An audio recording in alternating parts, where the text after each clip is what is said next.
même le monde nous enseigne de plusieurs manières. L'apôtre Paul dit souvent une parole forte dans le livre de 1 Corinthiens chapitre 11. L'apôtre Paul dit, la nature elle-même ne vous enseigne-t-elle pas? Ici, l'apôtre Paul nous amène à comprendre certaines choses, même par des simples faits naturels. Il y a des choses qu'on n'a pas besoin d'être trop spirituel pour comprendre. Même avec l'expérience de vie, même avec l'observation de certaines choses, on comprend facilement. L'oisiveté est la mère de tous les vices, nous disent les païens, les mondains. Ça veut dire, même dans la philosophie mondaine générale, on nous fait comprendre que l'oisiveté, voilà, l'oisiveté est la mère de tous les vices. Qu'est-ce que ça veut nous faire comprendre? Ça veut nous faire savoir que, vous savez frère, le fait de ne rien faire, c'est très dangereux. Le fait de s'ennuyer, le fait de manquer quelque chose à faire, c'est pas propre à un homme, à un être humain. De n'avoir rien à faire. C'est pas pour dire qu'il ne faut pas se reposer. C'est pas pour dire qu'il ne faut pas souvent souffler, respirer, se distraire même à la limite.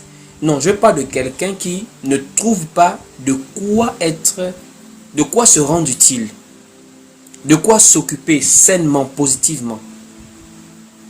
Il y a des gens en réalité qui deviennent oisifs. Vous savez, même chez des sans-emploi, il y a des catégories. On dit quelqu'un est chômeur et enregistré quand celui-ci est parti devant les administrations compétentes pour déclarer sa situation et positionner le dossier de telle sorte à ce qu'il soit reconnu comme étant un demandeur d'emploi. Ça veut dire, même étant assis sans activité, il bouge, il ne se laisse pas aller par la paresse et l'oisiveté. Mais le paresseux, c'est celui qui est complètement affalé sur le canapé. Il ne part pas déposer le dossier. Il ne fait rien pour s'occuper en attendant un emploi. Vous savez, en réalité, il y a toujours quelque chose à faire dans la vie. Personne ne peut dire qu'il n'a jamais rien à faire, puisque on est toujours limité dans le temps et dans l'espace. Vous n'avez rien d'autre à faire, vous n'avez absolument rien à faire. Lisez un livre, regardez un documentaire, apprenez une nouvelle langue, instruisez-vous. Vous voyez un peu, il y a toujours quelque chose à faire. Apprenez à, je sais pas moi, jouer du piano, lisez la Bible, lisez des livres d'histoire. Apprenez, il y a toujours quelque chose à faire. Voici pourquoi, en dehors même de l'homme qui va travailler dehors pour apporter des vivres à la maison, même la femme qui reste à la maison ne peut pas estimer qu'elle n'a rien à faire. Voici pourquoi c'est le modernisme qui a fait comprendre aux femmes que si elles ne partent pas à l'école, elles n'auront rien à faire à la maison. Elles vont s'ennuyer à la maison. Les femmes traditionnelles ne s'ennuient pas à la maison. Bien au contraire, la maison est un travail. Le foyer est un travail, puisque ça s'entretient. La preuve, c'est que ceux qui ont des moyens, ceux qui ont assez d'argent, ils embauchent des gouvernants, des domestiques, des hommes de maison, des femmes de maison, pour pouvoir entretenir la maison, le foyer, la concession. Ça veut dire partout où on se trouve, on doit toujours savoir se rendre utile, se rendre occupé. Pourquoi? Un esprit occupé est un esprit fixé sur quelque chose. C'est un esprit qui ne laisse pas des idées parasites passer par là, s'infiltrer. Et vous allez remarquer, la majorité des gens qui sont même dans des vices, ce sont des gens qui ont du temps libre, qui n'ont rien à faire. Demandez aux hommes, plus un homme est occupé, plus le nombre de vices diminue chez lui. Il y a des gens, seulement le travail l'empêche même de regarder les femmes dehors, en dehors de sa femme au foyer. Il dit, le travail. Voici pourquoi vous allez remarquer un phénomène un peu étrange. Plus quelqu'un est, on va dire comme ça, socialement démuni, pauvre, plus il a du temps pour faire des bêtises. Il a du temps pour aller boire, il a du temps pour draguer les femmes dehors, il a du temps pour se disputer avec la femme, il a du temps pour faire tout ce qui est inutile à sa propre vie, parce qu'il a du temps à ne rien faire. Ça veut dire qu'il a de l'énergie à donner, mais il ne sait pas comment rendre cette énergie utile dans un travail, dans quelque chose de positif. Mais plus quelqu'un est occupé, plus son esprit est déjà focalisé, plus son temps est pris, et plus le corps se fatigue dans ce qui est utile. Donc quand il rentre à la maison, il n'a pas le temps de s'arrêter quelque part parce qu'il est déjà épuisé. Ce qu'il veut, c'est de rentrer chez lui, trouver sa femme et ses enfants. Je vous assure, je l'ai même dit récemment dans un live, le travail est utile pour l'homme. Dieu a formé l'homme sur la terre pour travailler. Un homme qui travaille est un homme, bien que de nos jours, ça ne garantit plus rien. Mais je parle de la base. La base d'un homme, quand il est travailleur, quand il est occupé, ça diminue le nombre de vices dans sa vie. Ça diminue le nombre de tentations. Ça diminue le nombre de bêtises parce que il n'est pas oisif. Il n'a pas du temps pour faire toutes ces bêtises-là. Là, je parle d'abord du côté purement naturel. Pour vous montrer à quel point il faut savoir s'occuper positivement. Je dis bien s'occuper positivement. Parce que plus on est inutile, plus on est oisif, plus on est libre, on n'a pas de choses à faire, plus les pensées divaguent, vont à gauche et à droite. On a du temps pour penser à des choses bizarres. Parce qu'il n'y a pas que des bonnes pensées dans la vie. Notre cœur est exposé à toute forme de penchant. Il y a en nous là, il y a du bien et du mal, faut pas l'oublier. En nous, il y a cette dualité. Qu'on soit chrétien, qu'on soit non chrétien, qu'on soit croyant ou non, en nous, en tout être humain, il y a cette dualité du bien et du mal. L'apôtre Paul nous enseigne dans le livre de Galates chapitre 5 à partir du verset 16. Il dit: marchez selon l'esprit et vous n'accomplirez point les désirs de la chair, car la chair a des désirs contraires à ceux de l'esprit et vice versa. Voici pourquoi Paul encore va dire dans Romains: le mal que je connais habite en moi, c'est-à-dire dans ma chair. Ça veut dire, à l'intérieur de nous, nous sommes transformés en Jésus-Christ, nous sommes déjà purs, mais dans nos membres physiques, nous avons l'impureté. Donc c'est comme une dualité entre le bien à l'intérieur de nous, dans nos cœurs, et le mal qui est dans nos membres. Ça veut dire, frères et sœurs, ne vous étonnez pas souvent quand des gens viennent nous faire des confessions. Ne jugez pas les autres. Ne discriminez pas les gens qui ont des faiblesses. Nous avons tous des faiblesses. En nous, là, dans toute forme de chair, il y a le mal. C'est comme dans le cœur de l'homme, il y a le bien et le mal. Ça veut dire, ne dis jamais à quelqu'un que comment tu as pu faire, toi aussi tu peux faire ce qu'il a fait un jour. Nous pouvons tuer, nous pouvons assassiner, nous pouvons, je sais pas, empoisonner, nous pouvons... Ça veut dire, l'occasion n'est pas là pour pouvoir savoir si on ne peut pas faire ça. On peut haïr. On peut faire beaucoup de mauvaises choses. Voici pourquoi tu ne peux pas critiquer certaines personnes parce que tu ne sais pas ce par quoi elles sont passées pour faire certaines choses. Toi, tu n'es pas voleur, mais frère, rends grâce à Dieu. Ne dis pas au voleur qu'il est trop faible. Toi, si tu étais à sa place, tu n'allais pas voler. Non, frère. On ne t'a jamais exposé à 2 milliards. Tu es ministre d'État. Tu as 2 milliards devant toi. Et tu peux prendre 500 millions. Personne ne saura. Tu vas gérer ça avec des chiffres. Tu n'as jamais été exposé. Ne dis pas qu'elle est tombée. Tu ne peux pas résister à la femme. Résiste à l'impudicité. Tu n'es pas encore transformé. Frère. Frère. Tu connais le sommet. Tu connais la gloire. Tu connais le fait d'avoir des femmes qui te regardent. Pas les femmes que tu connais au quartier qui ne ressemblent pas à grand chose. Je dis des femmes. C'est-à-dire que tu as la capacité de voyager dans le monde. Tu vas voir un genre de femme que tu vas prier Dieu pour ne pas tomber. Ça veut dire en nous, il y a le bien et le mal. Mais seulement, nous sommes beaucoup plus penchés vers ce qui est régulier dans nos vies. Quelqu'un qui ne fait rien, qui pense à chaque faux sexe, finit par tomber dans la masturbation, finit par tomber dans la pornographie, finit par tomber dans le vagabondage sexuel. Parce qu'il est oisif, il ne fait rien d'utile dans sa vie. C'est comme quelqu'un qui est utile, qui pense au travail, qui pense à la famille, qui pense à ses projets de vie. Il finit par s'y pencher. Donc, on a l'impression qu'il est fort face aux faiblesses. Il n'est pas fort. Il a su pencher sa vie vers des choses utiles. Il n'est pas oisif à ne rien faire. Quand il est à la maison, il se repose, il dort, il prend la forme. Quand il sort, il va pour travailler. Même à la maison, il s'occupe positivement. Il fait de la lecture, il regarde des documentaires, il a des conversations avec les membres de la famille, des conversations pures et saines. Il a des bonnes rencontres, des bonnes compagnies. Frères et sœurs, je suis en train de parler du côté naturel avant d'arriver dans le côté spirituel.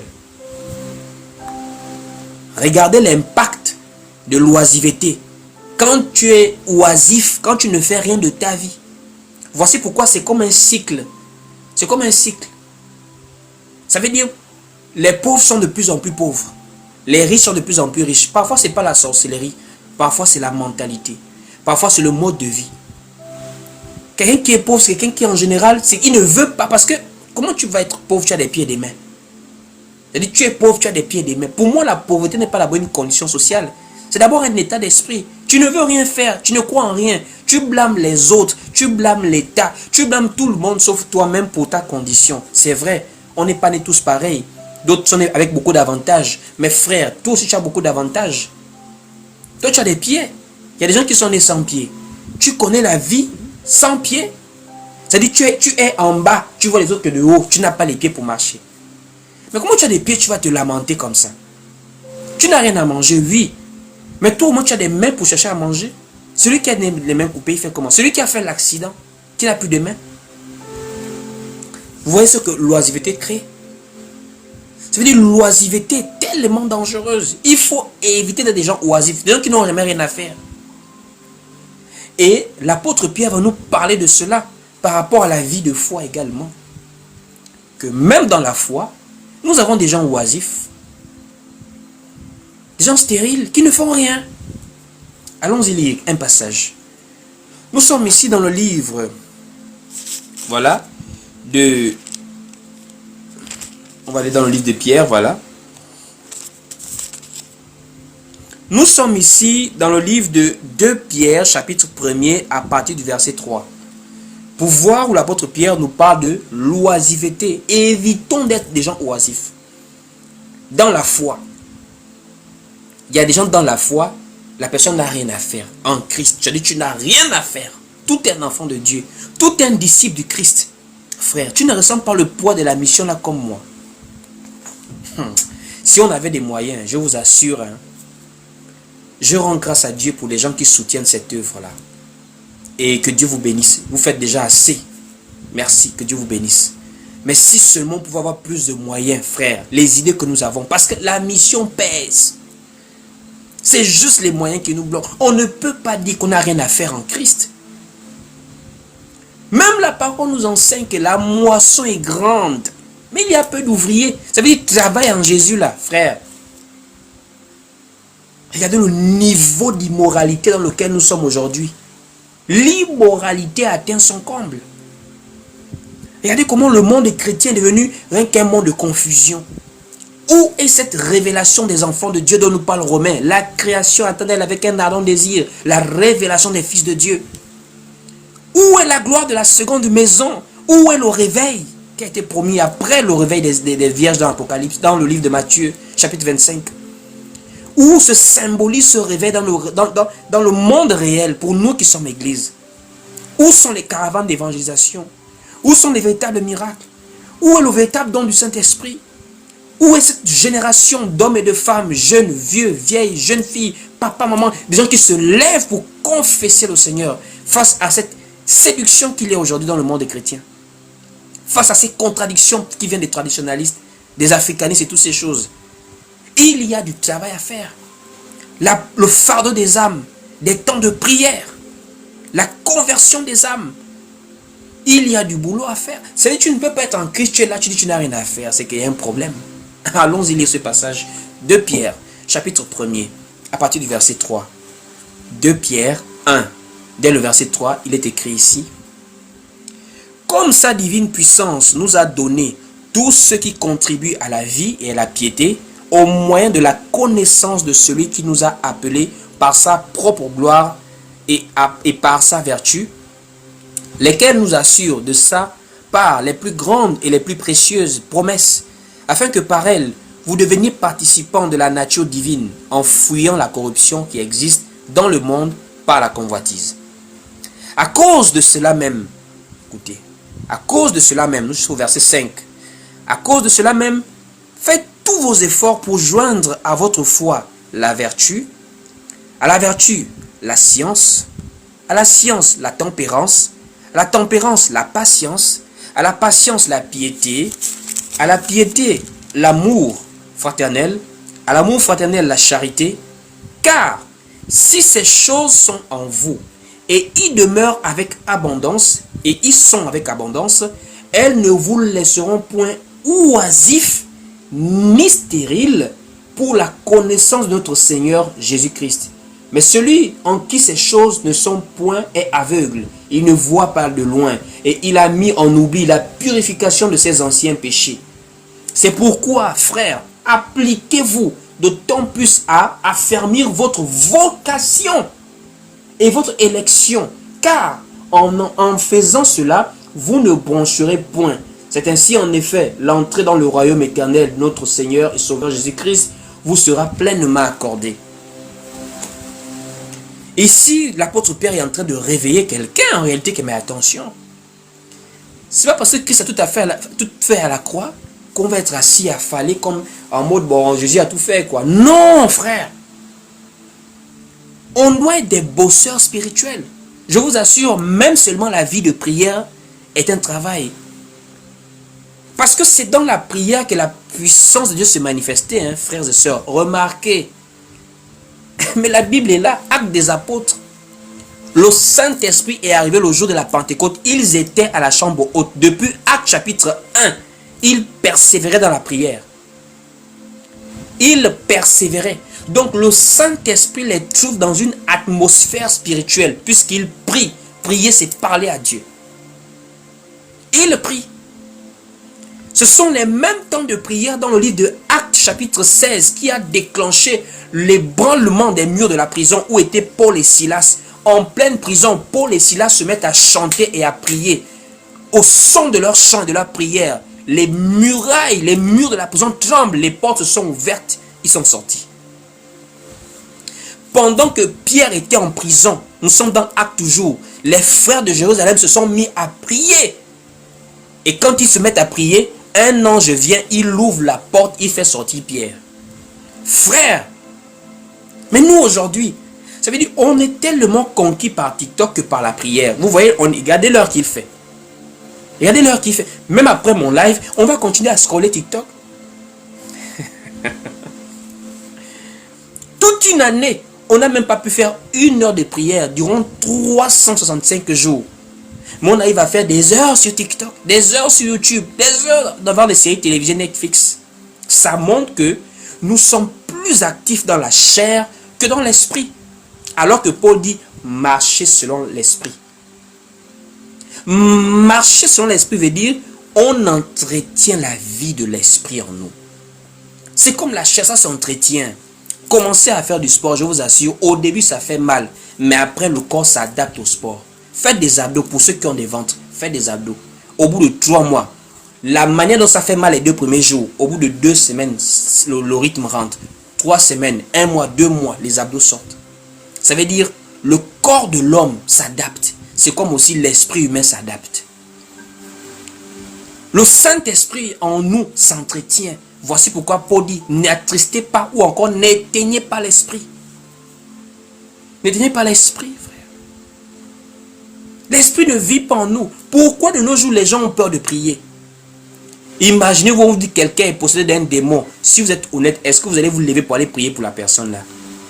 On vous dit, c'est pas petit démon, c'est vrai démon que si tu joues là, il y a beaucoup de gens qui prient en pleurant à l'église, mais qui vont avoir peur de toucher parce qu'ils se connaissent eux-mêmes. L'esprit ne vit pas en eux. On vous dit quelqu'un est malade, allez-y prier pour la personne. Vous aurez le courage d'aller prier devant les gens. Vous aurez peur que mais ça va vraiment agir. Pas parce que vous ne croyez pas en Dieu, mais parce que vous connaissez votre propre état spirituel. Ça ne va pas. L'esprit ne vit pas en vous.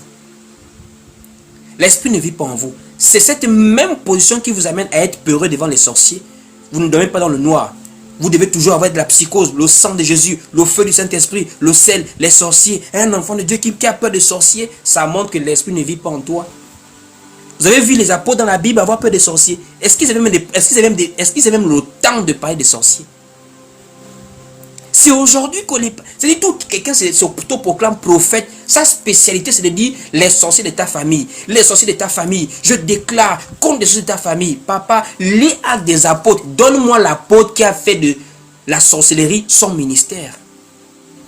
Donne-moi de l'apôtre qui a fait du combat contre les sorciers son ministère. Il n'y a pas. Sorcier, c'est plus au niveau de tout un enfant de Dieu. Tout un ministre de la parole. Tout un envoyé de Dieu. Un serviteur de Dieu au temps de l'église. Sorcier là, c'est une perte de temps pour toi. La mission est grande. La conversion des âmes. Sorcier là, c'est pour les petits niveaux. Parce que tu connais que l'esprit vit en toi. Quand un sorcier t'attaque, ce qui va lui arriver, il va te demander pardon. Parce qu'il ne joue pas avec le Saint-Esprit qui est en toi. Mais regardez-nous de nos jours. Regardons-nous dans l'église. L'esprit ne vit pas parce que les gens sont penchés vers la chair. Vous pensez que quand c'est spirituel, ça veut dire qu'on ne s'exerce pas. Même dans l'esprit, on s'exerce, s'il vous plaît. Le don spirituel s'entretient. La prédication, comme je prêche là, ça s'entretient. Vous pensez que l'esprit descend et on parle seulement bien, mais il y a aussi la pratique régulière. La main dont je prêche là, 5 ans passés, 7 ans, 8 ans passés, je ne prêchais pas comme ça. C'est l'habitude de prêcher. L'habitude de prêcher.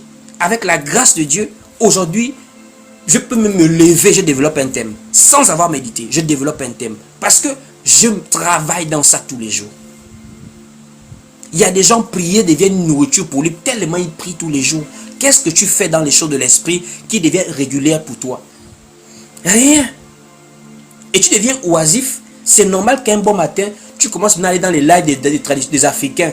Oh, la Bible a été falsifiée. Ah, c'est pas faux aussi, hein. Parce que quoi, tu n'as rien à faire. La Bible a été falsifiée. Ah, c'est pas faux, c'est vrai quand même, hein. Est-ce que vraiment Jésus l'a existé, hein? Ah, les sorciers là, hein? Parce que l'esprit ne vit pas en toi. On peut même encore te désorienter dans ta vie de foi à cause d'un enseignement parce que tu ne lis même pas les Écritures. Tu ne lis pas. Les gens sont oisifs. La vie de foi est de plus en plus détruite et il y a beaucoup de facteurs. Je ne vais pas tout développer ce soir. Je donne juste une idée. Je voudrais bien développer le thème peut-être demain par la grâce de Dieu. On verra bien. Mais beaucoup de choses ont tué la foi des gens. La vie de méditation. Et les gens sont devenus oisifs. Ça veut dire, quelqu'un ne sait même pas comment faire pour servir Dieu. Ça veut dire, les gens ne savent pas comment faire pour servir Dieu. Alors que Actes des Apôtres nous montre comment est-ce qu'on sert Dieu. Actes des Apôtres. Même sans une prédication, toi-même va lire Actes chapitre 1er jusqu'à Acte 28. Tu vas connaître comment les hommes et les femmes servaient Dieu. Je dis hommes et femmes. Les femmes servaient Dieu. Depuis Luc jusqu'à Actes des Apôtres, les femmes servaient Dieu avec leurs biens. Elles soutenaient l'œuvre par rapport à leurs biens dans la prière et dans les dons spirituels. Elles soutenaient aussi dans l'encadrement des jeunes filles. Elles recevaient les serviteurs de Dieu comme Paul était reçu par Lydie par exemple, par Priscille et Aquilas, par beaucoup d'autres. Les femmes ont servi Dieu. En fait, même les femmes qui prêchent là, c'est parce que on leur a fait comprendre que c'est seulement prêcher qui montre que tu sers Dieu. Femmes travaillaient pour Dieu beaucoup dans les Écritures, en dehors même de la prédication. Mais c'est parce qu'elles ne savent pas quoi faire en Jésus qu'elles sont obligées de venir prêcher avec les hommes. Mais en réalité, les femmes servent beaucoup Dieu. Mais allez-y, dit Anne, une femme qui vieillissait dans la vie de prière, dans le jeûne. De nos jours, les femmes ne veulent plus jeûner et prier, elles veulent seulement prêcher comme les hommes. Elles ne veulent plus manifester les dons spirituels, elles veulent seulement prêcher comme les hommes. Elles ne veulent plus avoir des entretiens avec des jeunes sœurs pour s'encadrer, pour se fortifier, pour se parler comment on gère un foyer, comment on repasse le linge, comment on prépare à manger, comment on vit avec un homme. Elles ont laissé ce couloir pour aller dire il est écrit, pour aller soulever la Bible. Les gens ne savent plus comment faire pour servir Dieu. Et ça a affaibli leur engagement. Frères et sœurs, dans la vie de foi, personne n'est spectateur. Nous sommes tous dans le champ. Vouloir ou pas. Parce que nous sommes un corps. C'est le prépuce qui est inutile et qu'on coupe pour le jeter. L'image de la circoncision. Or, notre circoncision, elle est du cœur. Ça veut dire quand on a été transformé, quand on a été greffé au corps de Christ, on devient automatiquement des gens qui servent Dieu d'une manière ou d'une autre. Quel est ton service pour Dieu, mon frère? Quel est ton service pour Dieu? Ça veut dire spirituellement, comment tu entretiens ta flamme? Vous savez, j'ai compris quelque chose. Dans ce monde-là, tu ne peux pas aller loin, faire de grandes choses quand tu es simple. Ça veut dire tu es simple, tu n'as pas de spiritualité, c'est pas facile. Si tu es simple, tu vas être dévoré par des loups. Parce que ce monde est dirigé par le spirituel, vouloir ou pas. La preuve, il y a que des gens qui sont dans des cercles ésotériques, qui sont à la direction de beaucoup de choses. Voici pourquoi nous avons l'avantage d'avoir le grand Dieu des cieux avec nous. Le grand Dieu des grands dieux, il est avec nous. Il nous donne la possibilité d'être des hommes et des femmes spirituels. C'est nous-mêmes qui n'arrivons pas à déployer ce potentiel-là, d'avoir Dieu, le Saint-Esprit avec nous. Frère, même sorcier respecte ce qu'il fait par rapport aux chrétiens. Même franc-maçon respecte ce qu'il fait par rapport aux chrétiens. Les gens qui sont dans les sectes là, de toute façon ils respectent leurs engagements. S'il doit dormir dans un cercueil, chaque soir il va dormir dans le cercueil là. Il ne joue pas. Rien ne peut lui faire dormir en dehors du cercueil parce qu'il sait qu'on ne joue pas avec l'engagement. Regarde ta vie de foi. 1 Thessaloniciens chapitre 5 au verset 17 dit priez sans cesse. Bon, comme nous sommes dans la grâce, on ne prie pas. Alors je suis fatigué aujourd'hui là. Va voir le sorcier.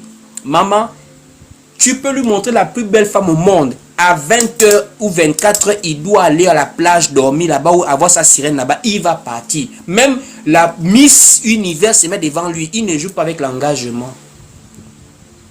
Il ne joue pas avec ça.